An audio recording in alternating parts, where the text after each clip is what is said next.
अस्सलामुअलैकुम everyone, welcome back. आज की इस वीडियो के अंदर हम अपनी उसी एक्सरसाइज का सलूशन देखेंगे जिसकी बात हमने अपनी लास्ट वीडियो के अंदर की थी। तो चले आए वीडियो को स्टार्ट करते हैं। तो सबसे पहले मैं आपको वो एक्सरसाइज दिखाता हूँ कि हमने कौन सी वेबसाइट बनानी है, कौन सी एक्सरसाइज कंप्लीट करनी है।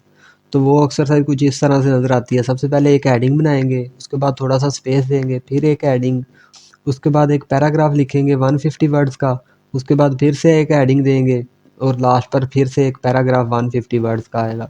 तो चले आए हम अपने VS कोड को ओपन करते हैं। यहाँ पर सबसे पहले हम H1 हेडिंग देते हैं, इसके अंदर लिखते हैं माय ब्लॉग, देन फाइल को सेव करते हैं, अपने ब्राउज़र को ओपन करके देखते हैं। माय ब्लॉग के बाद थोड़ा सा स्पेस आएगा तो आप देख सकते हैं यहाँ पर माय ब्लॉग लिखा हुआ आ गया है।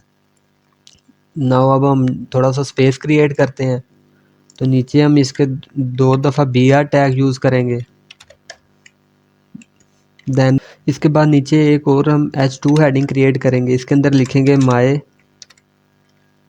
ब्लॉग 1।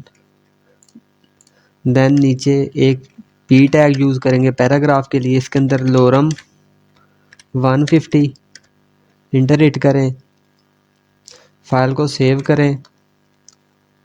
इसके बाद मैं अपना ब्राउज़र ओपन करता हूँ, तो आप देख सकते हैं कि यहाँ तक हमारी एक्सरसाइज कंप्लीट हो चुकी है। इसके बाद फिर से हम एक हेडिंग यूज़ करेंगे और लास्ट पर फिर से एक पैराग्राफ क्रिएट करेंगे। तो उसके लिए मैं नीचे H2 टैग फिर से यूज़ करता हूँ, इसके अंदर लिखता हूँ माय ब्लॉग 2,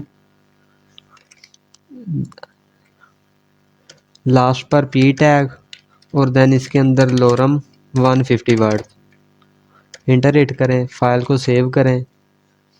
तो मैं आपको ब्राउज़र ओपन करके दिखाता हूँ कि हमारी एक्सरसाइज कंप्लीट हो चुकी है। तो आप देख सकते हैं कि हमारी एक्सरसाइज 1 का जो सलूशन 1 था वो कंप्लीट हो चुका है। आई होप आपको इस एक्सरसाइज की अच्छे से समझ आई होगी। Thank you guys for watching this video.